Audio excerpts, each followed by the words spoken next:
alive now. You forget about that one. And you keep them coming in. You're doing well, son. Find us on the web at mbradio.us. I want to make it clear that the views expressed by our hosts are not considered the official stance of MBR Views.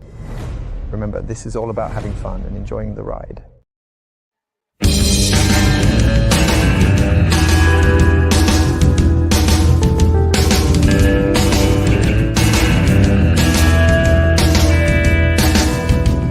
Welcome to the show. Everyone's expecting. If you know them well, you know. Do as I say, not as I do. Welcome, friends, you know. Unity in all that we do. Hey, welcome everybody to Drunk Dudes in a Gun Room.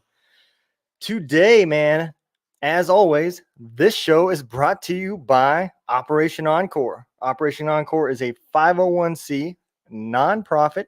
They help transitioning veterans transition from the military to the music career. So they give them training and help them with prepping for gigs as well as songwriting. They give them the skills that are required. So check them out over at operationencore.org. This show is also brought to you by Gunroom Radio, a station that plays nothing but music by veterans for the veterans.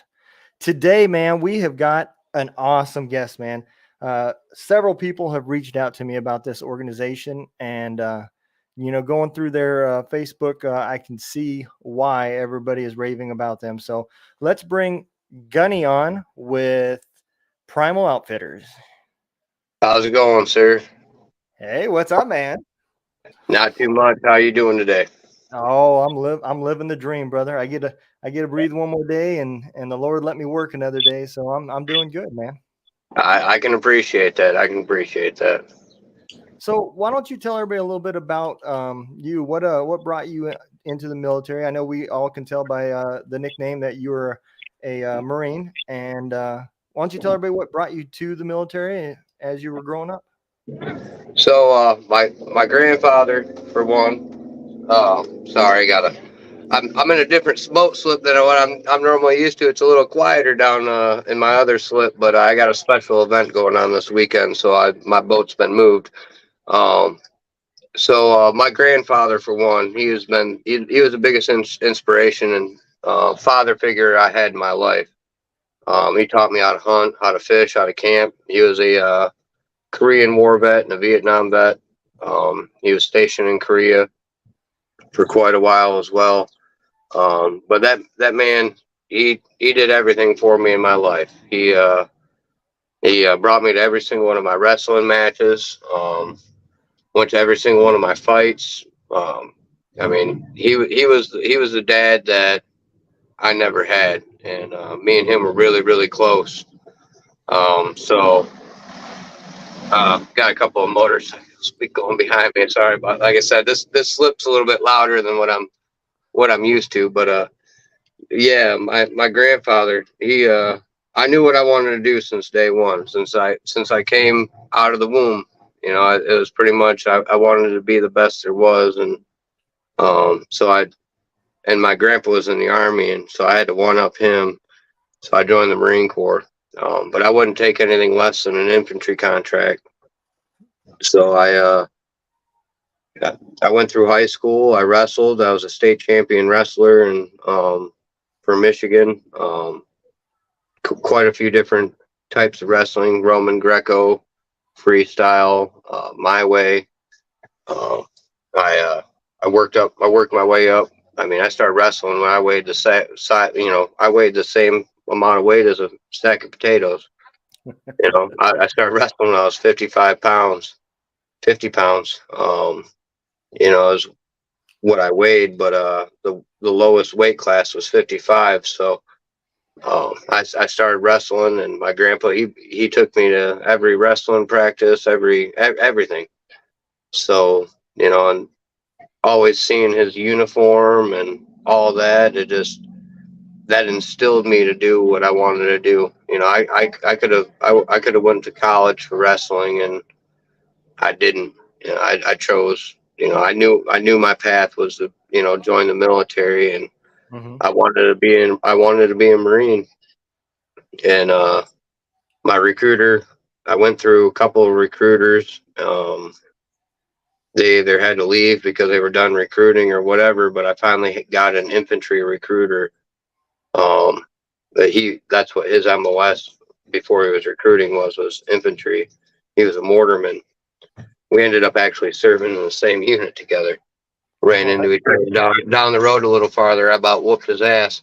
Um, what the hell did you get me into, dude? But no, he was a great guy, Sergeant Jenkins. He called me and was like, "Man, I got a recon contract for you.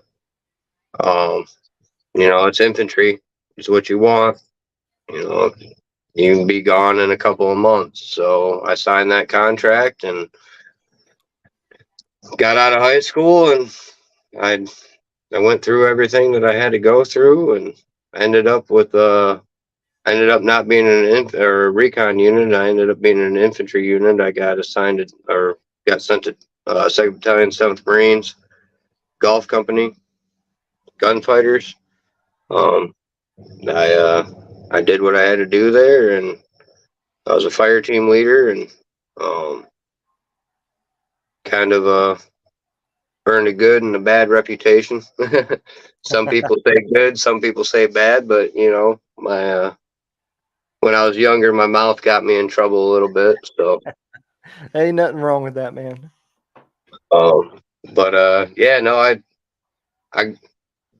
um, I got out after I got out in 2014, so I served from '09 to 14. Um, my unit went to Afghanistan, and we didn't. We were down in Sangin, and we didn't have any KIA. A few people got shot up. A few people got blown up. Nobody died. And since we came back, I've lost 48 of the guys I served with to suicide.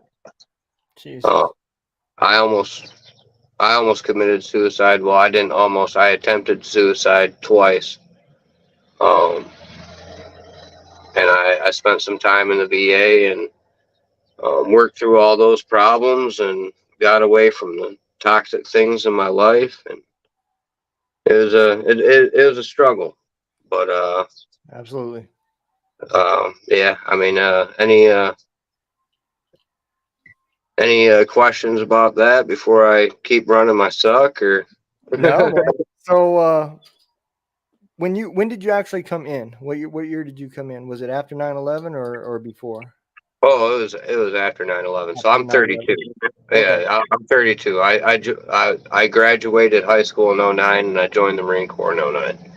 Yeah, that's one thing I've definitely noticed is that there's a different breed of people that signed up after 9/11 versus prior. I came in '94, retired in 2014, and my generation came in. We were just looking for the college money, and for me, it was to take care of my family, and there was nothing going on. Bosnia, I think, was the only thing that was really happening, and so we didn't come in knowing that we were going to go to war. We knew that there was a chance. The 9/11 guys, man, they signed up to fight, and I think Exactly why I signed up. I lost yeah, a really close. I lost two guys, Timothy Brown, a gentleman and brother I grew up with from up north. I grew up with Timothy, and then I grew up with Gleb, and both of them were killed. This is before my time. Gleb was killed in '06, and I'd have to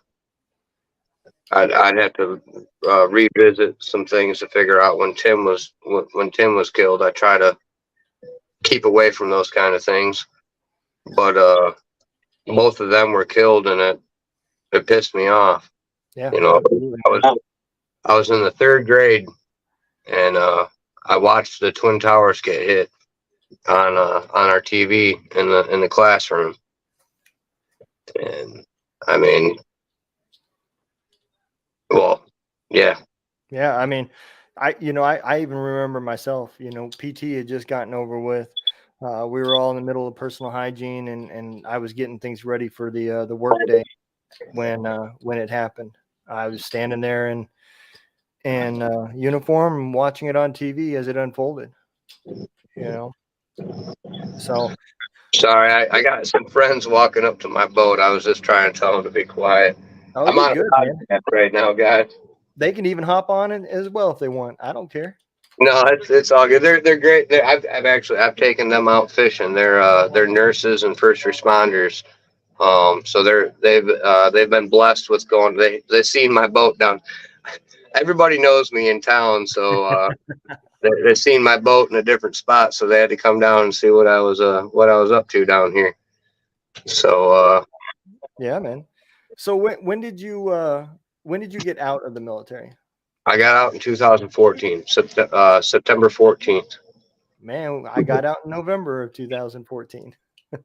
So yeah, we're right there, man. So tell me a little bit about when you got out. Did you get out with the intent? Because I know hunting, fishing, and outdoors was big in your life before the military. So when you got out, did you think about opening up an outfitter's business, or how did all this happen? Not at all. I got out and I didn't know what to do. I had a wife at the time. My biggest thought was trying to support my family. So I started working in a heating and cooling company, doing heating and cooling. I did that for quite a while. Mm-hmm. I ended up, running job sites and stuff for the company, and I mean, it wasn't little job sites either. It was commercial type stuff, multifamily homes. So we had, there was 120 units, 300 units, Yeah. and some of the buildings that we were working on, and each of them had their own heating and cooling system. Each of them had their own condenser. So I was working on big projects and doing that kind of stuff, and it wasn't until later on that I had bottled so much stuff in, and then losing guy after guy and brother after brother that I had, gone places with, served in boot camp with, or just did so much stuff with it. It just started building up, and I reached a boiling point where I was right there with the guys that I had lost, and 2018 I attempted my own life. I hung myself, and I was dead. And I'm lucky that the first responders got there when they did, and they were able to revive me on my bathroom floor. And I spent quite a few months in rehabilitation and in the VA and the mental ward in the VA in Battle Creek, Michigan. And yeah, it wasn't an easy process. Something that it's not a lot of people. I'm not trying to brag about it or nothing like that. Right. It changed me as a human being after coming through all that stuff and opened my eyes up to a lot of different things. It's not something that I'm proud of, and it's not the answer. Taking your life isn't the answer. Absolutely. There's a lot. We all have a value. Absolutely. You got to find what that value is. Even if you think you're cashed out and there's nothing left for you, there's always something left. Your mag's not empty yet. Absolutely. We've been talking about this a lot. Every Tuesday, I do a motivational podcast with Sugar Rose, and we've been talking about a lot about how soldiers coming out, military people coming out of the military, and we've been given a set of tools that we keep in our tool bag to get us through the military traditions, you know, the combat, the training, stuff like that, right? And a lot of times it's our go-to emotion with that is anger. Well, when we get out and we transition and you're stripped of your identity from your job, you're now trying to find employment, and you're finding that you're going to be at the bottom of the barrel when you're used to being in charge, and life just transitions. You know, that go-to emotion tends to still be the only tool you have in your box, which is anger. You Yep, know, that's something I said tonight. Is I got one feel. I'll get into this later, but kind of a little bit of an emotional night for me, and I said it a little earlier. I got one feeling left, and it's confused. yeah, absolutely, absolutely. You know, and I think that's another reason why it makes it so hard for these veterans is it's no secret. You know, it's hit or miss with the VA. You know, some people have really good experiences, and some people don't. Um, and some, My experience wasn't the greatest, to tell you that much. I went through hell in a handbasket getting to where I am with them right now, and it still sucks. yeah, oh yeah, absolutely, man. And that tends to be the majority, you know. And I think it's important for people to understand is no different than when you were in the military. Um, your emotional health is something that you should not give up on. So when you go and you look for help and you don't find it, there's other avenues, and I think that's an amazing thing what your nonprofit's doing, what all these podcasters out here are doing is they're highlighting other avenues that people can go to, and I think that's an extremely important part, because just like you said, you're confused, and once you're confused and the only tool in your toolbox ain't working because anger is not getting you to where through where you need to get through anymore, you Exactly. start isolating, and that dark room becomes darker, and you do exactly what you explained, you know. So yeah, I think it's important that we get that word out, that there is programs for just about every situation out there. And you know, I may not be that guy, but I might know that guy. And that's the best way for us just to help everybody is these, as I call them, mom and pop nonprofits that are boots on ground like yourself. You know, you're interacting with these veterans every day. You're hearing their stories and you're sharing their experiences. And that's something that the big programs like the VA, most of them don't get that. You They're know, it's missing it. They yeah, are. They're missing it. yep, You know, I've had a lot of guys. You know, our nonprofit's a very, very small nonprofit. I run every single trip that we go on. yep, You know, and we've in less than a year of operation. October 7th is our start date for Primal. I've serviced over 300 veterans, first responders, and wow, active duty service members and their families. Because that's something that Primal, I tried to separate, because I sat back and watched for a while, and hmm I went to a few different things. Like what I'm going to do tomorrow is it's an Operation Injured Soldier event, but the veteran has to be 30% disabled, and this hoop and this hoop and just a bunch of hoops to jump through. yeah, I don't like that. I mean, I respect what they're doing and I love them, and then them guys are my brothers, and I support them, and I'm obviously a part of that event, right, you know. But with what I'm doing with Primal is you can bring your best friend, you can bring your brother, you can bring your sister, you can bring your dad, you can bring your, you know, you can bring whoever you want to. yeah, You know, it's not just, it's about building those cherishable memories. It's yeah, about absolutely, going out and experience something that you normally wouldn't be able to experience, and living a life, and just being able to, like, our motto for our company is don't forget to live while you're trying to survive. yeah, And that's why our trips are at no cost. You don't have to worry about the cost of it. You don't have to worry about the strangle of regular everyday life. You get to escape for a minute. You get to be around people that understand and that you can talk to and that are going to appreciate what you got to say. You know, it ain't, you know, it's not sitting, you know, on the other side of a desk from somebody that has no idea, you know, that's never Right. served, that's never been through what we've been through. You know, the blood, the sweat, and the tears that we've experienced.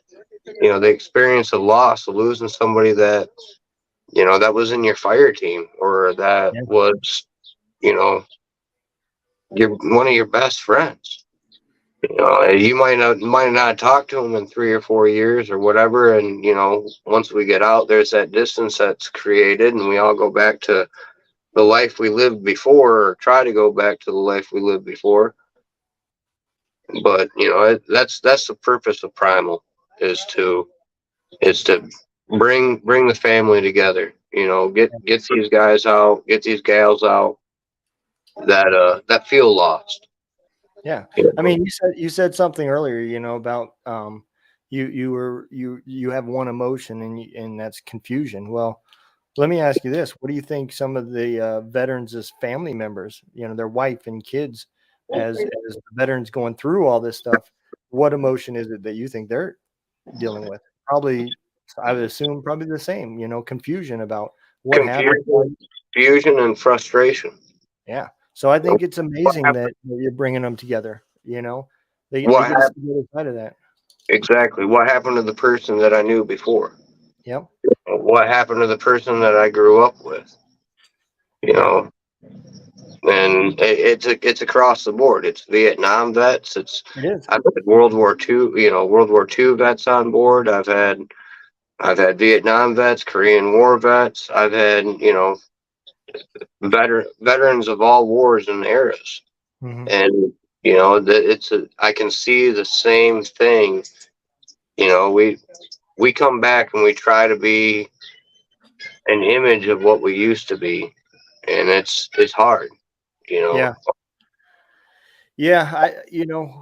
I was talking about that too a while back, and I remember myself. I used to be that guy that liked to be the jokester and in the center of everybody, making people laugh and everything. And I'm not that guy anymore. You know, now I'm more reserved. I stand back, and it's not that those changes you have to hate. You know, it's you just have to accept there's a new you. Um, that old you before the military is not you anymore. And you've got to learn what the new things is that to love about yourself. You got to find that all over again. And it's not easy, man, because first you have to accept that you have changed and there is experiences. yeah, exactly. Uh, I can't argue with that at all. You know, that's 100%, man. And I think the reason why that process is so long, because I don't care who you are, everybody's time frame of healing and what works for them and what don't work is different. But at the end of the day, we all seem to start from that same place. We end up at some point hating ourselves, and we don't understand the new rules that are around us. You know, I'm now in the manufacturing industry, and when I got out of the military, I went straight to owning a trucking company. So I still isolated myself and stayed away. And now I'm trying to figure out all these policies and procedures. And half the shit I say, people look at me like I've lost my damn head. You know, I still call the lunchroom the chow hall, and people are trying to figure out where the hell that's at. But you know, it just doesn't go away. But it does make your healing process longer because you've got all these other learning curves that you're trying to navigate as well. You know. Yep. So I got a few pictures up here, man. I wanna bring some of these up, and you'll have to forgive me if my messenger pops up because some of these guys be talking too damn much. But so let me bring it up. There we go. So looking at some of these pictures, man, this is a photo you know, and I don't know any of the people or anything you guys were doing, but this is exactly what you were talking about it, you know, bringing friends and family together. Can you tell me a little bit about some of these events? So that picture right there, that's actually one of my dearest friends. He helps me out quite a bit. His name's Seth, and that's his son Stone. He actually brought me to my first big veterans event over on the east side of the state for walleye. It's called Vets with Nets, and so his dad served. He volunteers for my nonprofit, and so that was the night where man, I tell you what, the fishing was crazy. I think we lost. We ended up catching 9 fish. I don't know how many fish we lost, but I mean it was just absolute chaos on the back of the boat. It was just Wow. such a fun time. Um, I think my dad was on that trip. My actual biological dad. My dad was on that trip. We had quite a few great people on that trip, and that was just a all out hoot. That actually was more or less a fun fishing trip for Primal and the crew, Yeah. and just a day that we could actually take a step back and think about ourselves for a minute. And man, I tell you what, that was a good time. That picture right there, that makes me smile. That wasn't the biggest king we caught, but it was one of the funner. You know, we just like I said, we had a blast. We were I got a fish. I call it the fish be good stick on the boat. Mm-hmm. Sometimes we bring in salmon and they're still pretty green, and they like to flop around quite a bit and cause some problems. So we we unfortunately we resorted to not using the stick, and I think a few fish got kicked in the head that night. But we were I had a bit of a mess to clean up on the back of the boat after everything was said and done. But we had a blast. That was a good night. Well, I bet you that youngin' man, y'all created some memories he's going to remember forever. He'll never Oh yeah, forget that fish right he wants to kick every fish that comes on my boat now. He don't want to use the fish be good stick anymore. now. So my dad actually started that. So Okay. Yeah, man. Looking through some of these pictures, man, the yeah, fish is just amazing. the trip before that. So the picture that you just shared before that was 2 brothers. Yep, that one right there. The guy on the right, he was a veteran. Me and him have known each other for quite a while, and then his brothers on the left, and they just kind of rekindled their relationship. They hadn't talked in years, Yeah. and the brother came up, and I took him out fishing, and I mean them 2 guys. That was a really good trip. Them guys, I can't tell you that they were smiling from ear to ear. And to see that relationship that they had lost over all these years, you know, and not talking to each other and not communicating with each other, and to have that rekindled and see that flame really just that spark of that flame really take off on the back of my boat while they're razzing each other about reeling in fish. And I mean, oh, I reeled that in quicker, and you know, there's different lengths of lines, and salmon fishing out on Lake Michigan ain't no easy task. We got all sorts of different stuff. Some coppers are 300-foot long, so you got to reel in the planer board, then you got to reel in 300 feet of copper. Well, one brother catches one that's on 100 feet of copper, and the other brother catches one that's on a 450-foot copper. You know, well, why are you struggling with it? You know, like just giving each other a bunch of shit. It was a good time, man. That brings a smile to my face seeing that picture. That all these trips, man. I tell you, that's another one. You just seeing How happy these people are. that's a funny one because the spoon I'm holding is actually a Bite Me Elmo spoon. So if you zoom up really close on that spoon, it's Elmo, and then on the spoon it actually says "Bite Me Elmo" on it. So catching that fish on that spoon, I've been running that spoon and trying to it's more of a novelty item, and I just throw it out there we're running 15 freaking lines, so just throwing that one out there just for more comical things and to catch a fish on it, and Hmm.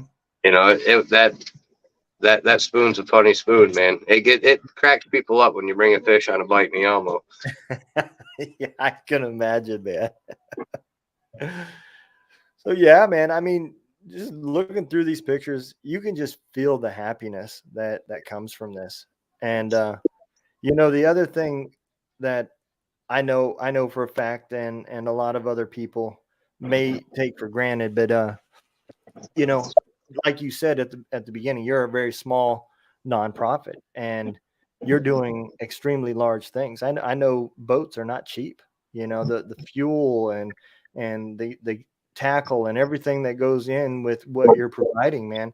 Do you guys do it based off of sponsors? Do you got sponsors that help, or do you got fundraising events that you guys do, or how do you handle So that?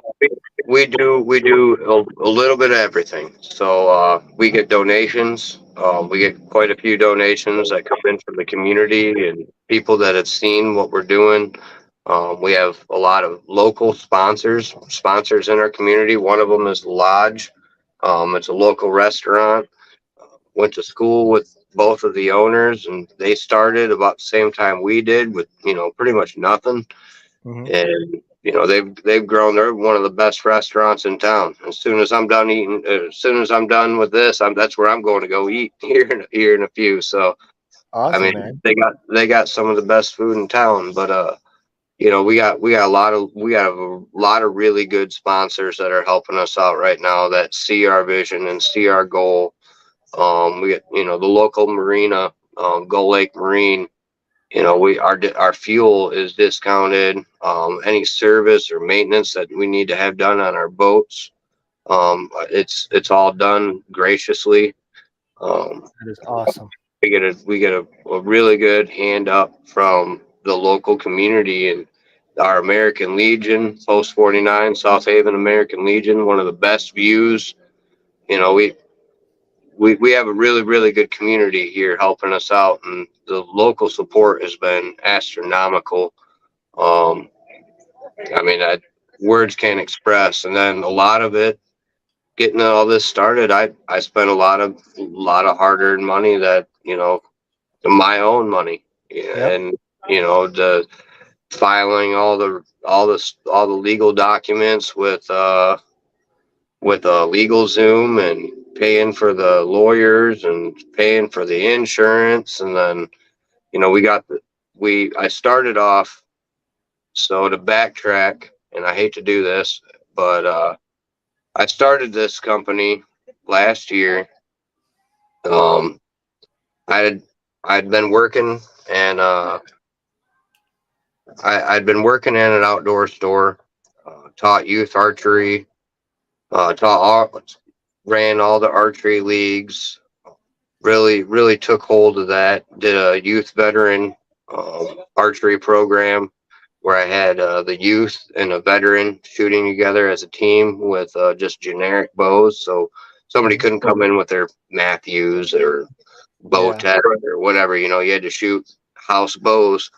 So I started off with all that, and then I had a job offer to go to Alaska and be a remote fishing guide in Alaska. Well, my grandpa's health wasn't doing the greatest, and I passed up that job and quit my job. Went to outdoor store and was working on getting my grandfather's 20-foot center console ready to go fishing. And my goal was, I had money saved up and everything, and I could make it through the summer before I had to get another job. I was going through everything with the VA with my disability, and I appreciate you, brother. I had a friend just drop something into my boat. So um I was going through all the VA appointments and everything, and it just didn't feel right to go. You know, I'd been up in Alaska for the whole summer, and on a private resort, and I couldn't do it. And something in my heart told me not to go, so I didn't go, and I started working on that boat and was getting my grandfather's boat ready. And my goal was to get my grandfather out, who was the inspiration for me to join the military. To do everything I pretty much have done in my life was, you know, my grandfather. And while I was getting that boat ready, he passed away. Wow, man. You know, and I think what you're doing now, in a way, is kind of also a reflection on him. You're carrying his tradition because he took the time to teach you the skills that you have, and you're now teaching other people those same skills. So I mean, you're passing on his information, whether you realize it or not. You know, and that is amazing because it's not just about veterans now. Now it's about people that meant a lot to you as when you were young and needing guidance, and you're now doing the same thing for others. Yeah, and that one was a hard pill for me to swallow, losing him. You know, that it just everything that I've ever done in my life was for my grandpa and because of my grandpa. You know, and so that happened, and then about a week later, I got the letter in the mail that my disability through the VA was approved, and it was not what I expected it to be.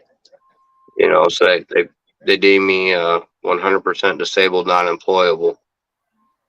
So at that point, it's like, well, shit, I couldn't have done the Alaska. I would have had to come back from Alaska anyway.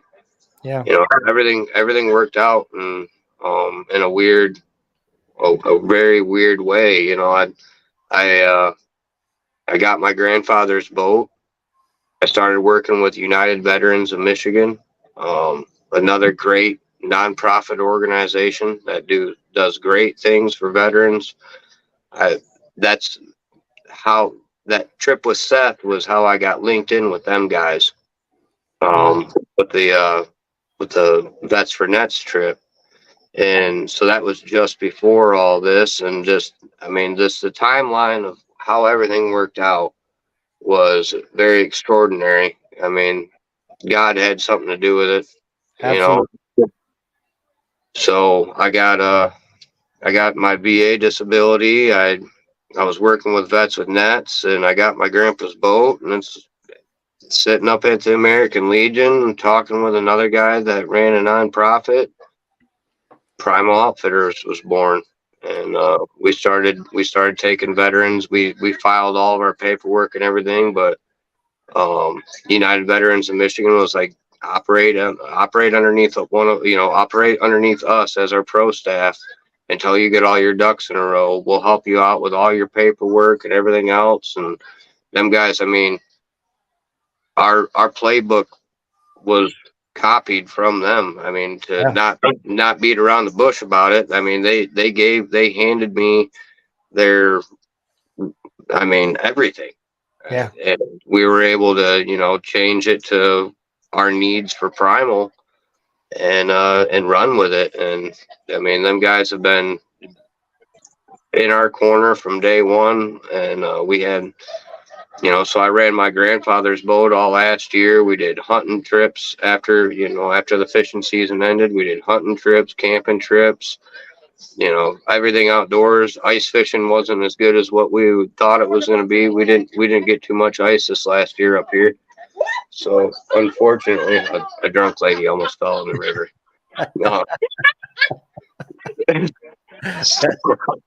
They're passing by me right now on that side. Yeah, that lady right there that just walked past about fell in the river. So so we've done, I mean, we do everything. I mean, if you can think of it, we do it outdoors. You know, if you want to go hunting, we'll go hunting. We're setting up bear hunting trips right now up in the UP. We got a guide already up there that's baiting the bears and sending me trail cam pics every day. So, I mean, if you can think of it outdoors, if we can't make it happen, I know somebody, and I've networked enough at this point where we got somebody that'll make it happen. That's awesome. One of our board of directors is actually up in Alaska right now doing some recon, getting, looking at halibut fishing and caribou hunts and all sorts of stuff up there. So we're looking to expand in all sorts of different directions, and we want to make dreams come true for people. We want to provide trips that, that people regular, us Joes, however you want to put it, or, no matter what you've done for this community, if, law enforcement, first responder, veteran, active duty, we don't got the extra money sitting in our pocket, especially in this economy, to afford, and nobody,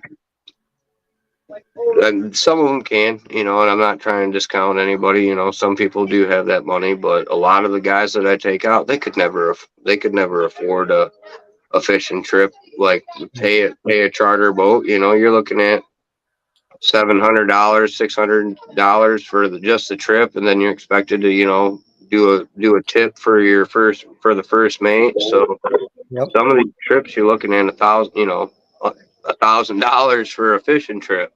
I chartered a couple. They're $1,200 to $1,500. You're looking at, and that's a 6-hour trip. Yeah. So doing this at no cost for our heroes that have served our community and served our country it means a lot. It really does. And, I've had a couple weekends ago, I brought out a guy that was a law enforcement officer for 20 years and got hit by a drunk driver. And he's now paralyzed from the waist down and an amputee. And never thought he'd be able to get on a boat or fish again or do anything outdoors again. And I was like, no, man, you're going fishing. So I spun my boat around and backed her right up to the frickin' dock and rammed her into the dock and threw his ass in the back. We didn't really throw him. He's a big dude. But we got him in the back of the boat, and him and his kids all caught fish. And I mean, like I said, to see the smiles from ear to ear on some of these guys' faces, it's the memories that's going to save a life. Yeah. Absolutely, man. And, I'm sure you're going to agree with me. I have found that, podcasting has helped me. I talk about a lot of things now that I never talked about before that. And the therapy going through the VA wasn't my thing either. And since I started podcasting, man, I have opened up a lot over the last few years. And I think anytime you find that you're helping other people heal, you're also helping yourself heal as well. I think that's important. And I think that's another reason why the veteran community is truly blessed, because just like in the military, we take care of our own, and you hold people accountable. Nobody can hold a veteran accountable like another veteran. And, we can put that switch kick in your ass if you need it, or we can give you that hug if you need it. It's whatever is going on that day that needs to be done. I completely agree with you, man. Couldn't agree with you more. And it's been a very, very humbling experience. Like I did a Medal of Honor recipient on my boat today. I mean, that's dude, and he was a teacher. He was a coach. He taught baseball. He taught football. He taught wrestling. So he was my football coach, wrestling coach. He was my teacher in school. And you never looked at him in that light. And then a few years ago, he got what he deserved. President Trump, it was Jim McLuhan. President Trump presented him the Medal of Honor for his actions in Vietnam. And then you read that citation, and it's like, damn, that was the man that that gave everything to teach me how to do a lot of things, you know, like Yeah. through in high school, you know, and he gave that to everybody. He was a selfless and still is a selfless individual. Yeah. It's a damn shame that it took that long to get the award to him. You know, I'm glad that he finally did. But yeah, you're talking about a war that, you know, hell, we had a 20-year war that went on, you know, and his war was 50 years before that, you know. So yeah, it's a shame, and how long it takes for them to give those awards out. Well, let me. I know you got a lot of plans and you got friends and everything up there. Where is it that people can find you, and how do they go about if they want to partake in your organization? So we got a couple of different places. Facebook is a big one that we use. So the Primal Outfitters Inc. The Primal Outfitters Inc. on Facebook. You can go to the primaloutfitters.org. We have an Instagram. We got a TikTok. I got to get better about posting stuff. I'm not a tech savvy guy. But yeah, and then just reaching out. Our email, theprimaloutfitters@gmail.com. Hang on, Mom's calling me. Mom, you can wait. Primaloutfitters@gmail.com. Um,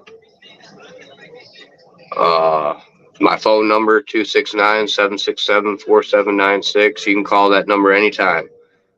We have a nurse practitioner. Gosh damn it, Mom, I'll call you back.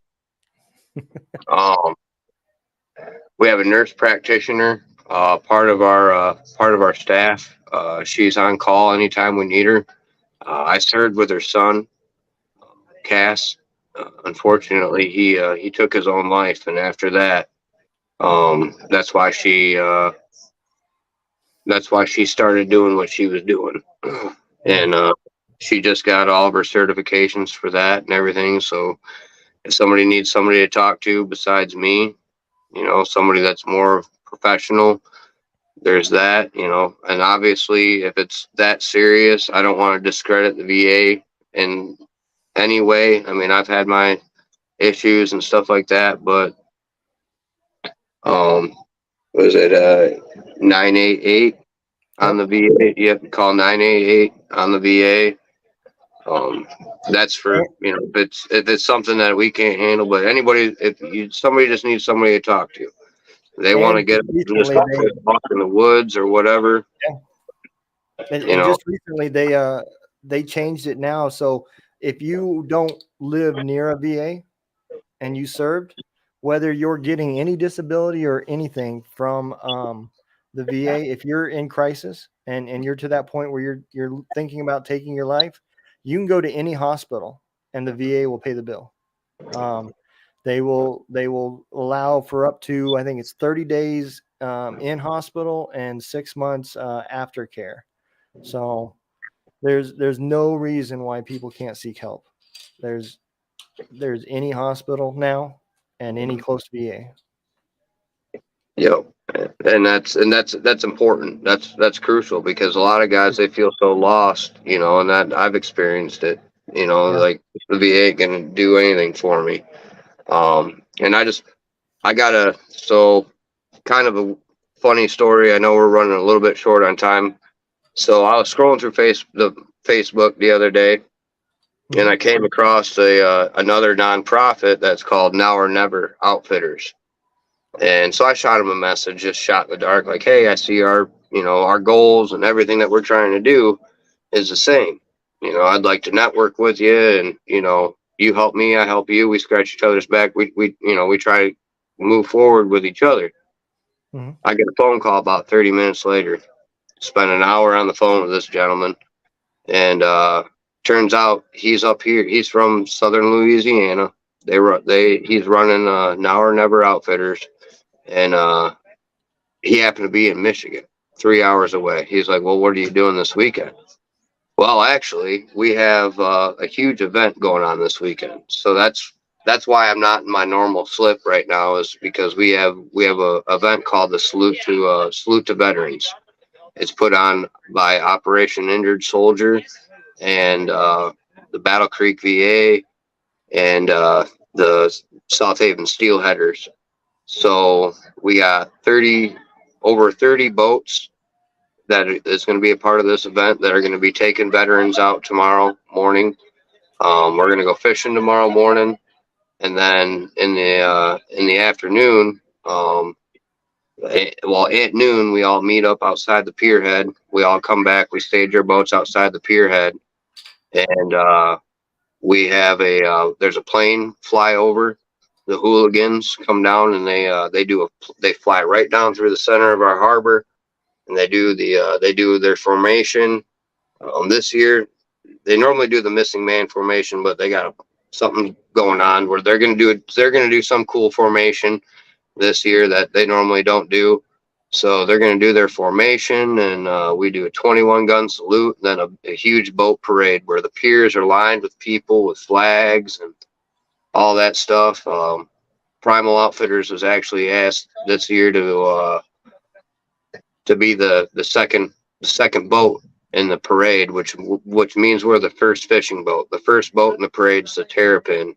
It's not a fishing boat. It's kind of a yacht. I can't really describe it, but it's just a leisure boat. Mm-hmm. Kind of a cabin on the water per se. So they'll be the lead boat, and then our boat will be the boat behind them. But back to Now or Never Outfitters. I was like, yeah, man, we got this huge event going on that I just described. And he was like, well, shit, man, I'm 3 hours away and have nothing to do this weekend. So I was like, well, come over, man. I got space on the boat. Come over and see what we do and see how we run things. So I'd like to have him be able to say a few words if we got a second. I just kind of gave him a signal, come on over. He was standing on the dock keeping some of my friends at bay. So I'm gonna scoot over, and this is a gentleman that runs. Got to get in the camera here, man. Oh yeah. Yeah, hey, you can sit next to me. We can cuddle. So this is our beards. So this is a gentleman that runs Now or Never Outfitters. So How you doing, man? Good. How you doing, brother?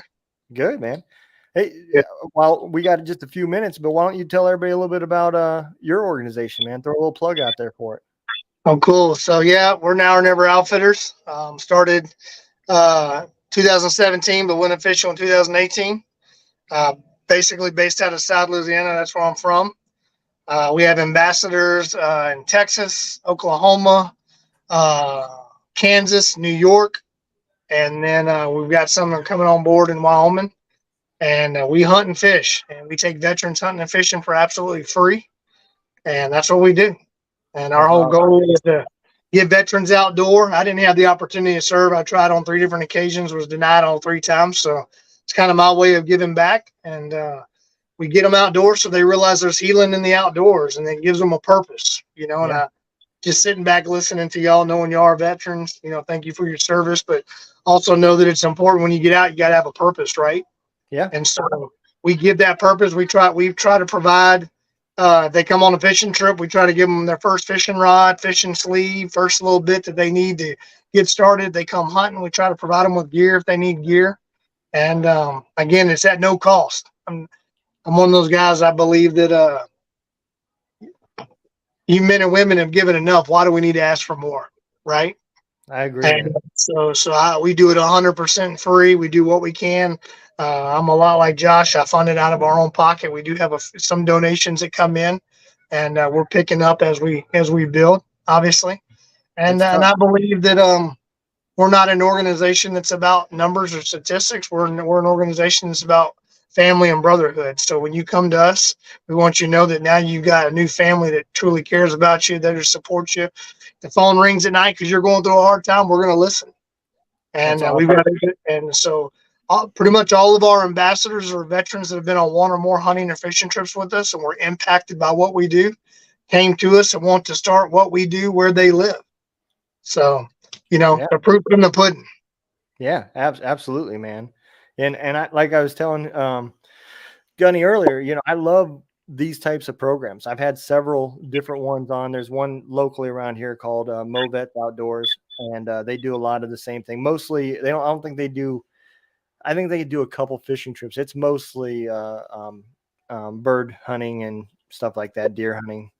But yeah, they do the same thing, man. And a great organization, Deuce Outfitters, Deuce Ministry Outfitters.